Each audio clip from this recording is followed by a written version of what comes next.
Ini adalah iQOO 13, smartphone flagship terbaru iQOO yang langsung pakai Snapdragon 8 Elite. Ya, dia adalah smartphone pertama di Indonesia yang menggunakan Snapdragon 8 Elite, SoC premium terbaru Qualcomm yang tentunya kencang banget. Nah, SoC kencang banget ini didukung juga oleh super computing chip Q2 untuk membantu kinerjanya di beberapa skenario penggunaan tertentu, serta ada 7K VC cooling system untuk menjaga suhunya ya.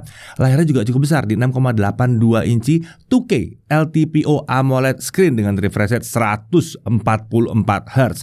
Sistem kamera utamanya juga menarik ya, karena pakai 3 kamera 50 megapiksel. Lalu ada juga front kamera 32 megapiksel. Untuk baterai ini juga besar, 6150 mAh dengan charging di 120 watt flash charge. Tidak ketinggalan fitur AI juga tersedia di sini. Oke, langsung aja kita kupas tuntas smartphone flagship yang kencang ini.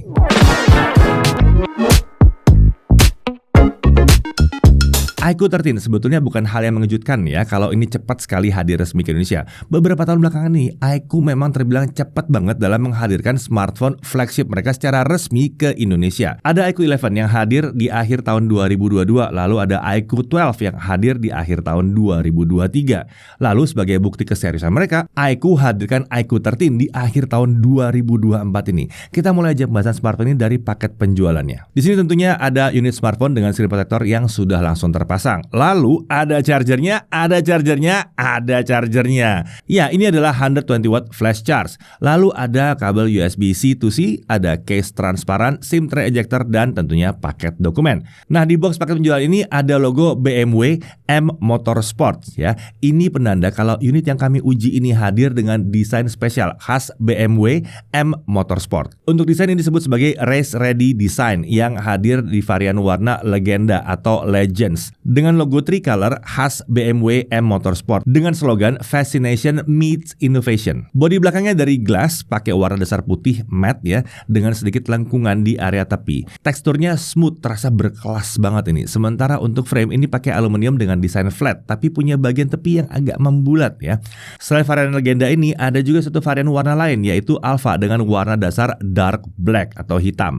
Dimensi smartphone ini tingginya di 163,4 mm, lebar 76,7 mm dan ketebalan 8,13 mm.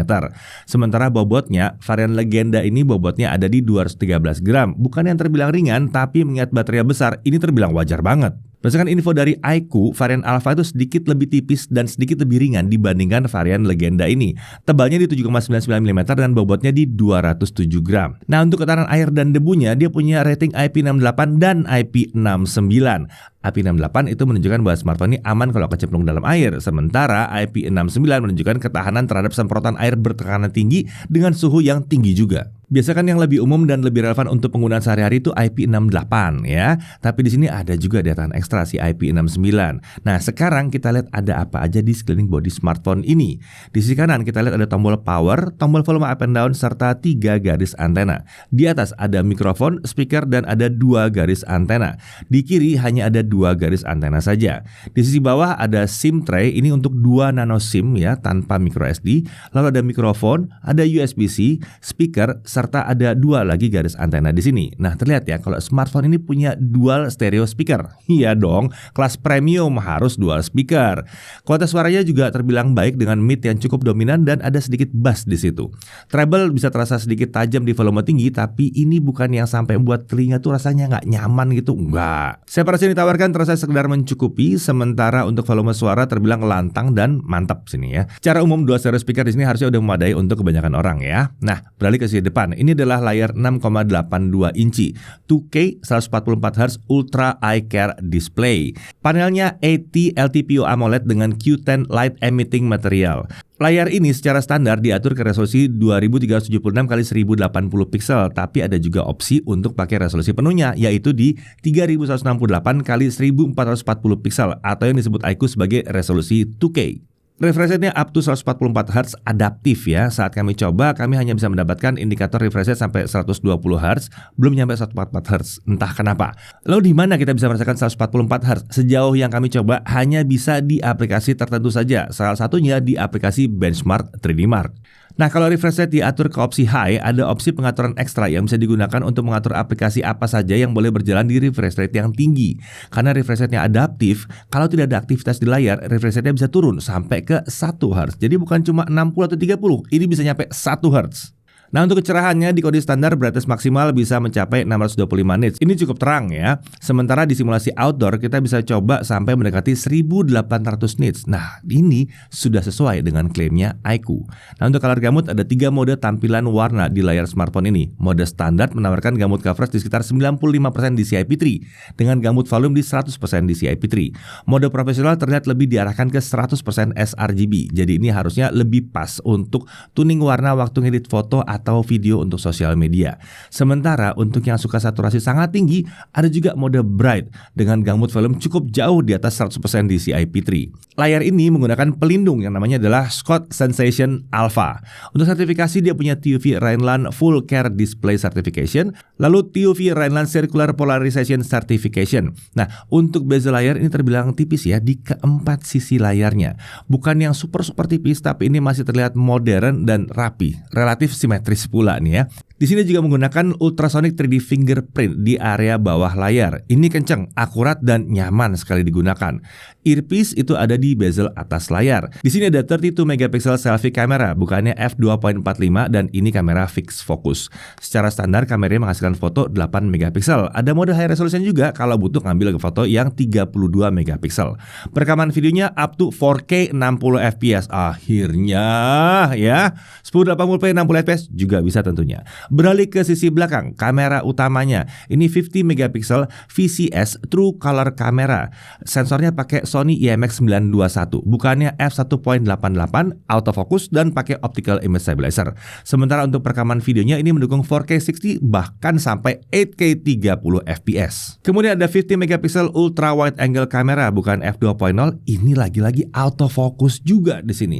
Perekaman videonya juga support sampai 4K 60 fps.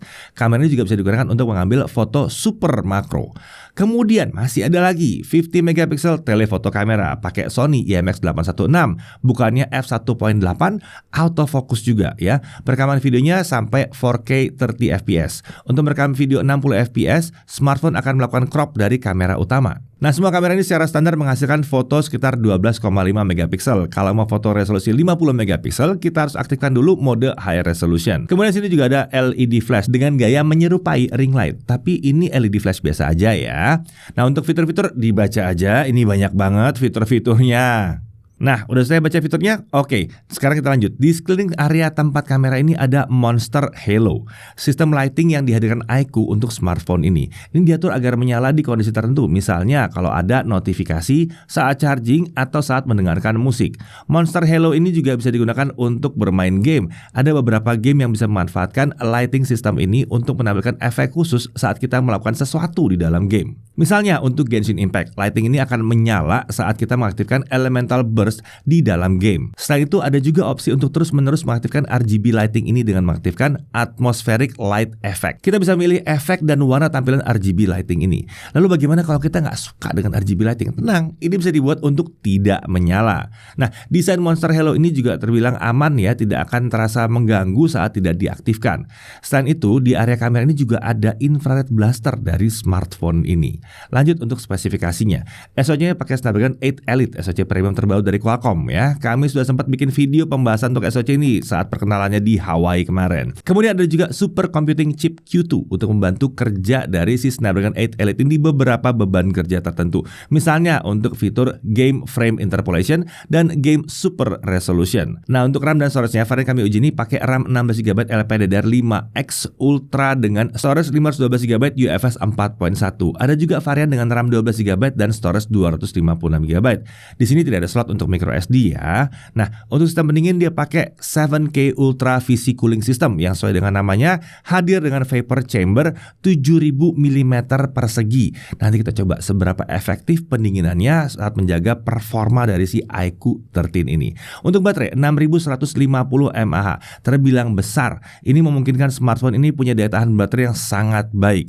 Lalu untuk charger dia pakai 120 watt flash charge. Seharusnya kencang dan pas untuk baterai besar yang diusung oleh smartphone ini. Untuk sensor-sensor jelas lengkap ya, gyro juga hardware, e-compass juga ada, aman. Konektivitas tentunya sampai 5G, 2G, 3G, 4G, 5G bisa semuanya. Tapi di sini belum ada dukungan untuk eSIM. Nah untuk Wi-Fi-nya Wi-Fi 7 harusnya bisa jalan ya, tapi untuk Indonesia ya tentunya nyampe Wi-Fi 6 aja karena belum ada sertifikasi untuk Wi-Fi 7 saat video ini dibuat. Nah untuk Bluetooth dia versi 5.4 dan mendukung kodek SBC, AAC, aptX, aptX HD, aptX adaptif dan LDAC atau LDAC juga didukung. Untuk NFC dia udah multifunction jadi bisa digunakan untuk emulasi access card juga. USB-nya ini 3.2 Gen 1 udah support USB OTG dan ini bisa digunakan untuk transfer data kecepatan tinggi ke PC tentunya. Untuk display output ada, ini bisa untuk screen mirroring tapi memang belum ada mode desktop. Kemudian tentunya seperti dibahas tadi dia punya juga infrared blaster. Nah untuk keamanan dia pakai ultrasonic 3D fingerprint dan face unlock juga bisa. Untuk OS dia pakai Vantage OS 15 dengan basis Android 15. Untuk update OS-nya dijanjikan sampai 4 tahun atau 4 kali OS update. Sementara untuk security update-nya dijanjikan sampai 5 tahun. Nah, iQOO menjanjikan bahwa OS di smartphone ini akan tetap terasa mulus dan nyaman sampai dipakai penggunaan selama 60 bulan. Lama tuh ya. Always on display tersedia juga di sini dan benar-benar always on ya. Kalau diatur ke mode display all day di menu setting. Layanan ekstra khas Vantage OS seperti global search dan lock screen poster juga ditawarkan di sini. Kalau dirasakan tidak dibutuhkan, tentunya kita bisa menonaktifkan layanan-layanan tadi. Kemudian ada juga beberapa aplikasi yang secara standar otomatis diinstal setelah setup awal. Untungnya ini bukan aplikasi aneh-aneh dan bisa dihapus dengan mudah kalau memang kalian tidak membutuhkannya. Rekomendasi dari App Store terbilang sering muncul ya di notifikasi, tapi ini bisa dinonaktifkan. Selain itu, hati-hati saat buka App Store, karena kalau asal next aja, bisa jadi akan banyak aplikasi yang terinstal secara otomatis. Jadi pastikan kalian butuh atau tidak. Kemudian fitur AI tentu saja hadir di smartphone ini. Misalnya ada AI Erase untuk menghapus objek yang tidak diinginkan yang masuk ke dalam foto kita. Nah seperti ini nih, tuh bisa hilang kan? Hilang bisa ya. Lalu ada Screen Translation yang juga memanfaatkan Google Lens ya. Ini juga tersedia dan bisa diakses dengan cara seperti ini. Bisa kita manfaatkan untuk menerjemahkan website berbahasa asing ke bahasa yang kita kenal. Kemudian Circle to Search, fitur ini juga hadir di iQOO 13. Kita bisa pakai ini untuk cari informasi terkait sesuatu yang tampil di layar dengan cepat. Oke, kita masuk ke benchmark Antutu 10 dulu ya. Kita coba dulu di sini. Kita pakai versi 10.0.1. Hasilnya adalah 2.695.000-an tanpa kipas dan 2.885.000-an dengan kipas. Nah, seperti biasa ada mode performa yang di smartphone iQOO biasa disebut sebagai Monster Mode. Sekarang kita coba aktifkan lagi mode tersebut dan kita jalankan lagi Antutu 10-nya. Di sini kita dapat 2.775.000-an tanpa kipas dan 2.884.000-an dengan kipas. Terlihat saat Monster Mode-nya aktif, skor benchmark yang didapatkan tidak berbeda jauh dari saat tidak diaktifkan. Masih di kisarannya mirip-mirip aja sih sebetulnya. Nah, lalu bagaimana kalau diadu dengan hasil Antutu 10 di iQOO 12 ya? Ini naik jauh, naik sekitar 31%. Oke, itu tadi pakai versi 10.0.1. Bagaimana kalau kita pakai versi terbaru? Kita coba juga ya, langsung dengan Monster Mode dan kita pakein kipas. Hasilnya adalah 2.890.000-an. Sayangnya ini emang belum bisa nembus 3 juta seperti yang diklaim oleh Qualcomm ya. Kami sedikit curiga mungkin karena RAM-nya bukan 24 GB seperti yang ada di dalam Qualcomm Reference Design. Tapi nggak ada masalah, udah kencang parah kok itu ya. Nah, tes benchmark berikutnya kita akan selalu pakai Monster Mode, oke? Kita lanjut ke Geekbench 6, single core di 2841, multi-core di 8305 kalau tanpa kipas, dan kalau pakai kipas single core di 3155 dengan multi-core di 9959. Untuk 3D Max Slingshot Extreme Unlimited OpenGL, grafik skornya ada di 40.621 kalau tanpa kipas dan 41.205 kalau dengan kipas. Lalu untuk 3D Max Solar Bay Ray Tracing, dia dapat 39 fps tanpa kipas dan 45 fps kalau dikipasin. Untuk 3D Max Wildlife Stress Test Unlimited tanpa kipas, best score di 24.944 dan lowest score di 15.416. Stability-nya di sini 61,8%. Nah, kalau kita pakein kipas, best score di 25.407 dengan lowest score di 16.477 atau stability di 64,8%. Lanjut untuk GFX Bench Manhattan 3.1 1080p offscreen, dia dapat 337 fps. Car Chase 1080p offscreen dapat 219 fps. Oke, kita lanjut untuk gamingnya. Di pengujian gaming ini kita mengaktifkan Monster Mode dari overlay yang muncul di sisi kiri layar. Selain itu, resolusi layar juga akan biarkan dalam kondisi default atau Full HD+, bukan pakai resolusi mentok dari layarnya ya. Kita mulai dulu dari Subway Surfer. Kalau di sini kita pakai setting High Refresh Rate, game ini otomatis jalan di 120 Hz. Jadi kita bisa merasakan game ini berjalan di 120 FPS. Ini mulus, lancar banget ini kalau 120 FPS.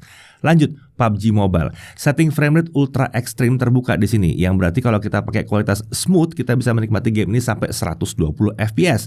Saat dicoba, ya ini ringan sekali dan dapat rata di 120 FPS. Untuk gyro aiming bagaimana? Iya, ini kan smartphone kelas atas ya. Pastinya akurat dan sangat responsif. Nyaman banget di sini. Kita lanjut langsung ke Mobile Legend. Setting frame rate ultra bisa diakses di sini, dan saat kami coba dengan kualitas ultra HD shadow on, kita bisa dapat frame rate rata di 120 FPS. Ini terbilang nyaman banget untuk game kompetitif seperti ini. Kita coba main sampai 4 match berturut-turut, frame rate tinggi masih bisa dipertahankan, rata terus, deket banget dengan 120 FPS. Suhu juga tidak naik sampai terasa mengganggu di sini. Lanjut untuk Wuthering Wave. Kami setting manual kualitas tampilan ke mentok kanan dan frame rate sampai 60 FPS. Kita coba sekitar setengah jam dan hasilnya kalau cuma jalan-jalan aja frame rate-nya hampir rata di 60 FPS.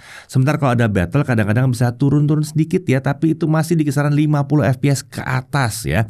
Ini tanpa kipas. Game ini masih bisa dimainkan dengan mulus banget. Oke, sekarang kita masuk ke Genshin Impact. Kita coba setting highest 60. Nah, kali ini kita pakai fan grip dulu ya. Oh ya, preset highest di sini membuat visual effect di set ke high juga. Skenario seperti biasa, jalan dari Mondstadt ke Liyue pulang pergi selama 30 menit. Hasilnya kita dapat frame rate yang sangat konsisten di 60 FPS. Nyaris rata 60 FPS, tidak peduli mau ada battle, 60 FPS terus, mulus, lancar banget.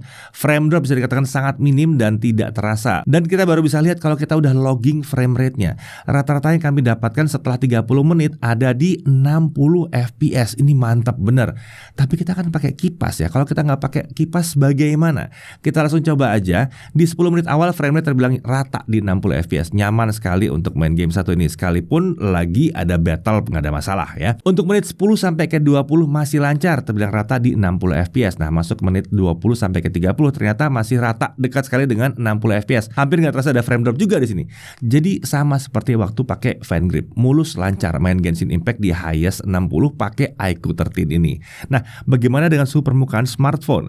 Di layar area terpanas ada di dekat bagian atas smartphone dengan suhu sekitar 38 sampai 39 derajat Celcius saja. Sementara di area lain di layar suhunya itu 38 derajat Celcius ke bawah bahkan ya.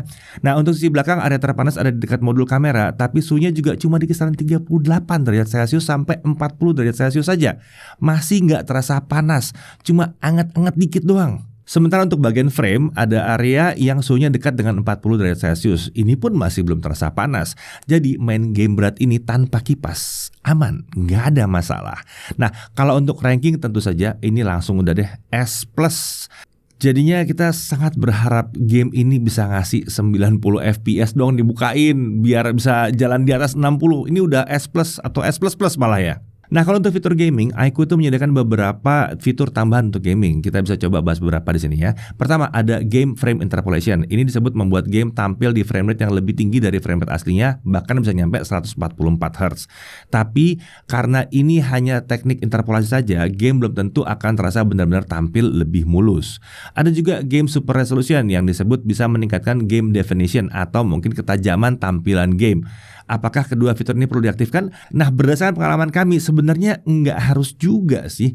Tanpa kedua fitur ini pun pengalaman main game di smartphone ini udah sangat mantap. Terlebih lagi, iQOO juga menyebut fitur ini bisa meningkatkan suhu smartphone dan membuat baterai jadi sedikit lebih boros.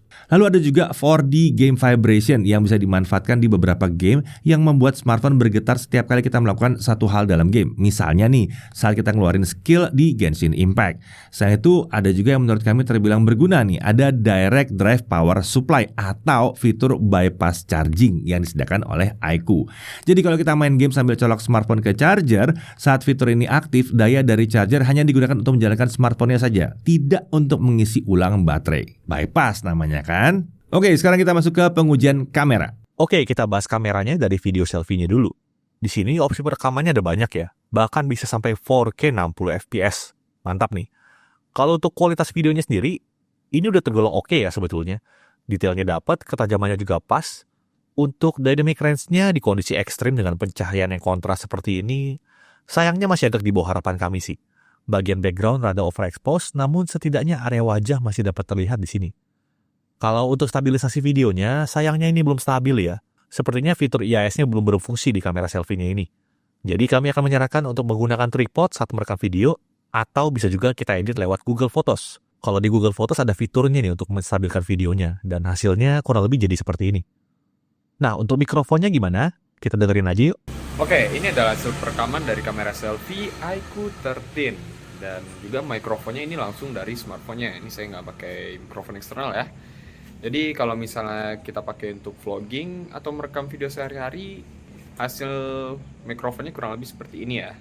Jadi kalau dari teman-teman gimana suaranya? Menurut kami sih mic-nya sudah oke ya. Suara vokal terdengar cukup jernih. Overall kualitasnya sudah sesuai harapan kami untuk sebuah smartphone flagship. Oke, kita ke kamera utamanya. Video dihasilkan udah stabil ya. Bahkan video ini bisa stabil hingga resolusi 8K 30 fps. Lalu untuk kualitas videonya sendiri juga udah bagus. Meski kalau menurut kami sih, kualitas gambar terbaik masih di 1080p 30 fps atau 4K 30 fps.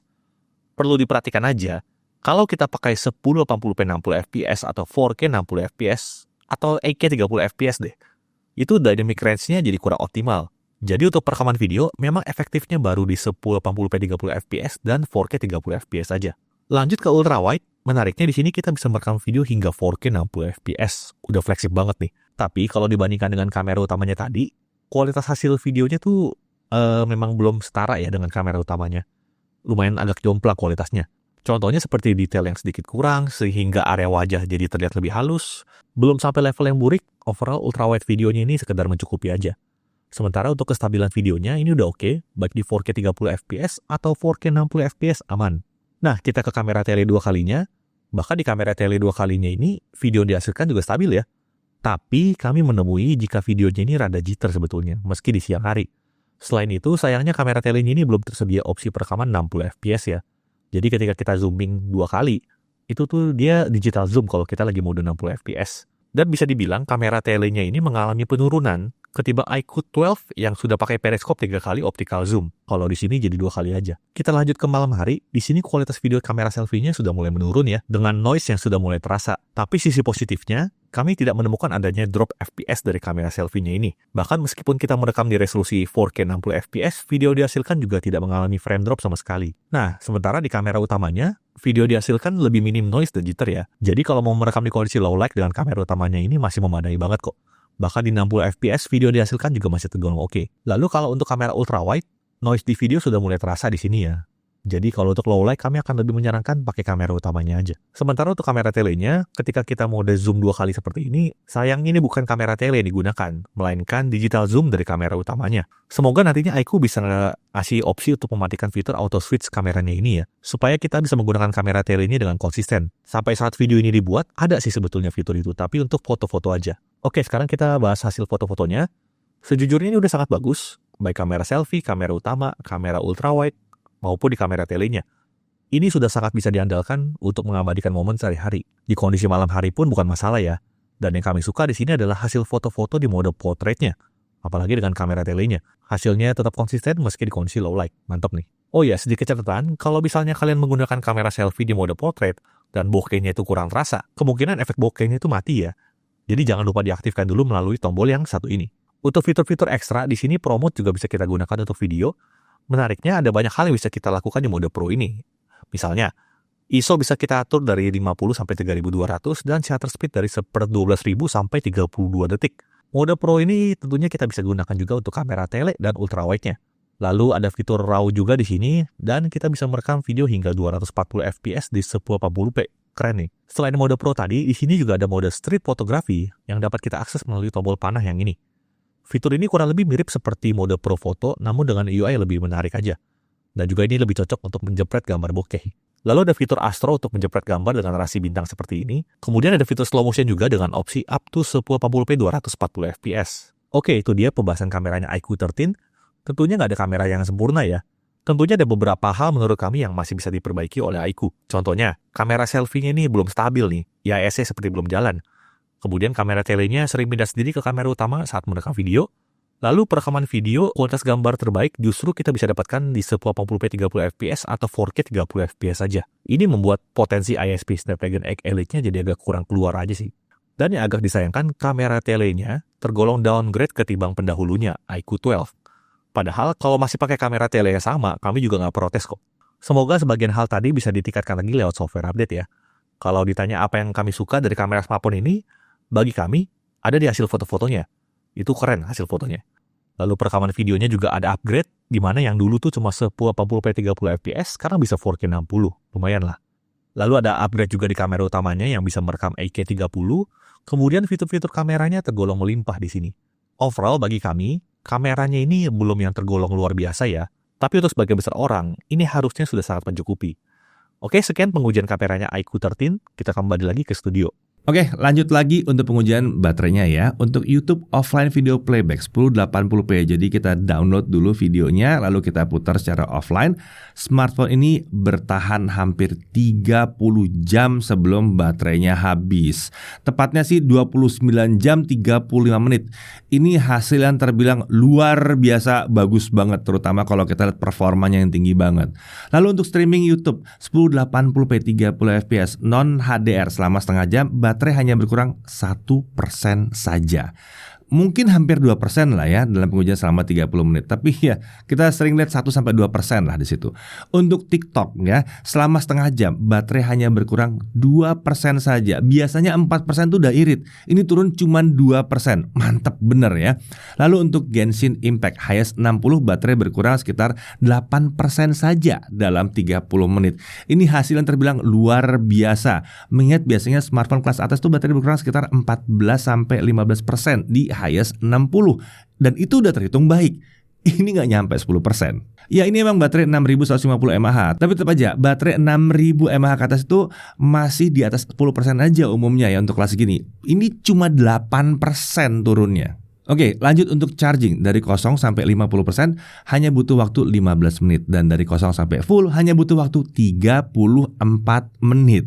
Ini 120 watt flash charge-nya terbukti mantap banget ya. Charging sampai penuh bisa selesai dalam 34 menit aja tanpa dikipasin dan dengan baterai 6150 mAh. Luar biasa. Oke, kita lanjut lagi. Untuk Netflix udah Wi-Fi L1, udah support streaming sampai Full HD, kodek juga support AV1, HDR juga tersedia dengan dukungan untuk HDR10 dan kodeknya bisa sampai HEVC juga ya. Untuk YouTube streaming sampai 4K 60 dan support HDR juga. Haptic feedback, nah getaran dihasilkan tuh memadai di sini ya dan nyaman. Sedikit terasa kurang kuat tapi akurasi udah bagus nih. Lalu untuk Wi-Fi sharing tentunya bisa ya melalui menu Wi-Fi hotspot saat terhubung ke Wi-Fi. Nah untuk harga, iQOO 13 ini tersedia dalam dua varian ya, RAM 12 dengan storage 256. Ini harganya 9.999.000. Ini hanya tersedia di toko online saja. Kemudian yang 16.512 seperti kami uji, ini harganya di 11.999.000. Nah yang ini tersedia secara online dan offline. Oke, kita masuk ke hal yang perlu diperhatikan. Pertama, dia belum ada dukungan untuk eSIM sayangnya. Kemudian 144Hz di game itu hanya bisa saat fitur interpolasi aktif, nggak bisa secara native ya. Lalu dia masih ada sedikit keterbatasan teknis di kameranya. Selain itu, ring light di kamera itu sayangnya belum menawarkan fitur yang serupa dengan Aura Light. Lalu secara umum kamera smartphone ini masih belum bisa terbilang kelas flagship banget ya. Tapi bukan berarti kameranya nggak bagus. Ini seharusnya masih bisa dikatakan memadai lah. Dari sisi kelebihannya, ya tentu performanya sangat kencang. Suhu bodi smartphone ini juga jadi nggak terlalu tinggi ya saat dipakai buat main game berat. Nggak pakai fan grip pun nggak ada masalah di sini. RAM dan storage-nya tersedia sampai yang besar banget juga ya. Daya tahan baterai juga terbilang baik sekali buat nonton, streaming, main game. Baterainya awet. Chargingnya juga kenceng banget. Lalu punya bypass charging. Kameranya juga berkelas ya. Semua fungsional dan semua pakai sensor 50 megapiksel. Ada autofocus untuk semua kamera utamanya. Kualitas foto dan video terbilang oke juga di sini. Perekaman videonya sampai 4K 60, bahkan ada yang 8K 30 fps juga. Kualitas tampilan layarnya juga mantap. Refresh rate-nya 144Hz adaptif, bahkan bisa turun sampai 1 Hz. Lalu untuk smartphone dengan baterai 6150 mAh ini terbilang relatif tipis dan nggak terlalu berat juga sebenarnya. Speakernya stereo dan kualitasnya juga oke untuk kelas atas. IP ratingnya ada IP68 plus IP69. Ini meningkat jauh. Pendahulunya cuma IP64. Ketahanan terhadap airnya juga mantap di sini ya, jadinya ya aman kecemplung, aman kalau kesemprot juga. Konektivitas juga lengkap, NFC multifunction ada, USB 3.2-nya ada, dan udah support display out via USB-C juga. Fingerprint scanner juga sangat responsif ini, dan dia sudah punya Android 15. Nah, kalau kalian mencari smartphone paling kencang di akhir tahun 2024 yang dijual secara resmi, ya, iQOO 13 adalah salah satu pilihannya. Menariknya, bukan cuma mengadakan performa kencang saja, smartphone ini juga menawarkan daya tahan baterai yang luar biasa mantap. Main game berjam-jam tanpa ngecharge nggak ada masalah di sini. Kami sedikit berharap kameranya bisa sedikit lebih baik lagi. Bukan berarti kamera jelek ya, tapi ini sudah memadai sebetulnya. Cuman harapan kami ini bisa lebih hebat lagi. Nah, smartphone ini juga bisa dikatakan all-rounder kelas atas yang bisa diandalkan untuk berbagai kebutuhan. Mulai dari aktivitas sehari-hari, nonton konten, sampai main game berat, nggak ada masalah di sini. Semua bisa dilibas dengan gampang. iQOO 13 ini bisa dikatakan salah satu smartphone yang sangat sulit dilewatkan untuk kelas harganya.